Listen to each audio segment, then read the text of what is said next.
Corona की तीसरी लहर पर चर्चा फिर से गर्म है। सरकार की एक रिपोर्ट में बताया गया है कि सितंबर से अक्टूबर के बीच किसी भी समय देश में कोरोना की तीसरी लहर दस्तक दे सकती है। और अब साइंटिस्ट ने यह भी बता दिया है कि तीसरी लहर का पीक कब आएगा। महामारी की मैथमेटिकल कैलकुलेशन फॉर्मूला मॉडल के आधार पर पूर्वानुमान लगाने वाली टीम में शामिल साइंटिस्ट ने बड़ा दावा किया। उन्होंने कहा कि कोरोना की तीसरी लहर नवंबर में चरम पर होगी। ऐसा तभी होगा अगर कोरोना वायरस के डेल्टा वेरिएंट के अलावा और स्वरूप सामने आ जाते हैं। उन्होंने बताया कि ये पूर्वानुमान अनुमानों पर आधारित है। वायरस के डेल्टा वेरिएंट की वजह से देश में दूसरी लहर आई थी। मार्च से मई के बीच इसने विकराल रूप धारण कर लिया था। तब एक दिन में लाखों लोग संक्रमित हो रहे थे, वहीं हजारों लोगों की मौत भी हो रही थी। 7 मई को देश में कोविड के सबसे ज्यादा 4,14,188 नए मामले सामने आए थे। ये आंकड़ा सिर्फ एक दिन का था। आज के समय में दुनिया के अलग अलग हिस्सों में वायरस के डेल्टा वेरिएंट से मामले बढ़ने लगे हैं।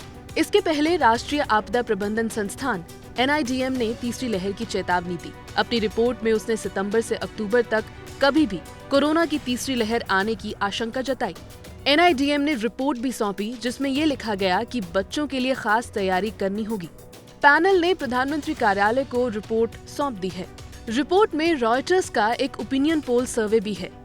इस सर्वे में 40 एक्सपर्ट्स ने 15 जुलाई से 31 अक्टूबर 2021 के बीच भारत में कोरोना की तीसरी लहर आने के संकेत जताए हैं। तीसरी लहर का सबसे ज्यादा खतरा बच्चों को है। कमेटी ने यह सलाह दी है कि बच्चों और युवाओं के लिए मेडिकल सुविधाओं का इंतजाम जल्द से जल्द करना होगा। कमेटी का मानना है कि तीसरी लहर से बच्चों और युवाओं को बचाने के लिए देश में मेडिकल सुविधाएं, ventilators, doctors, medical staff, oxygen की पर्याप्त व्यवस्था करनी होगी, क्योंकि बड़ी संख्या में बच्चे और युवा कोरोना की तीसरी लहर से संक्रमित होंगे। वहीं दूसरी तरफ IIT कानपुर ने कोरोना संक्रमण की तीसरी लहर की आशंका को न के बराबर बताया है। वरिष्ठ वैज्ञानिक प्रोफेसर मनींद्र अग्रवाल ने अपने मॉडल सूत्र के आधार पर नई सीडी जारी की। उनका दावा है कि अक्टूबर तक उत्तर प्रदेश, बिहार, दिल्ली, मध्य प्रदेश जैसे राज्यों में केसेस की संख्या कम हो जाएगी। उन्होंने ट्विटर पर लिखा, नए आंकड़ों के आधार पर हम कह सकते हैं कि देश कोरोना महामारी की तीसरी लहर के चरम को नवंबर में देख सकता है, बशर्ते वायरस के अधिक संक्रमण वेरिएंट सामने आए।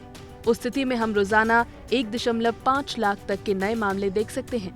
हालांकि इसकी व्यापकता दूसरी लहर की तरह नहीं होगी, लेकिन पहली लहर से मिलती जुलती होगी।